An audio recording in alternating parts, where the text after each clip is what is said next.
Bugun yurtimiz yoshlarining bo'sh vaqtini mazmunli tashkil etish borasidagi chora-tadbirlar amalda o'z ifodasini topmoqda. Ayniqsa, 5 muhim tashabbus doirasida tashkil etilgan Davlat xavfsizlik xizmati kubogi musobaqalari yigit-qizlar orasida keng ommalashib, yangi chempionlarni kashf qilishga xizmat qilyapti.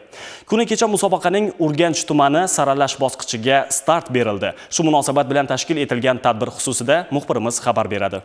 Ma'lumki, yoshlar o'rtasida sportning futbol turini yanada ommalashtirish, mahalladan respublikagacha tizimi asosida yosh iste'dod egalarini seleksiya qilish maqsadida 2022-yildan boshlab Davlat xavfsizlik xizmati kubogi musobaqalari o'tkazib kelinmoqda. Urganchlik yoshlarning ushbu nufuzli musobaqada munosib ishtirokini ta'minlash maqsadida 56 ta mahalla jamoalari o'rtasida tuman saralash bosqichiga rasman start berildi. Maydon sportsevar yoshlar, ularning ustozlari va keng jamoatchilik vakillari bilan gavjum. Tantanali ochilish marosimida so'zga chiqqanlar bu kabi musobaqalar yoshlar hayotida muhim o'rin tutishini ta'kidlashdi. Mazkur Davlat xavfsizlik xizmati kubogi musobaqalari yoshlarimizga birdamlik, kuchlarni sinashda katta yordam berib turibdi. Undan tashqari yoshlarimizni vatanparvarlik ruhida tarbiyalashda ham katta ahamiyat kasb qilmoqda.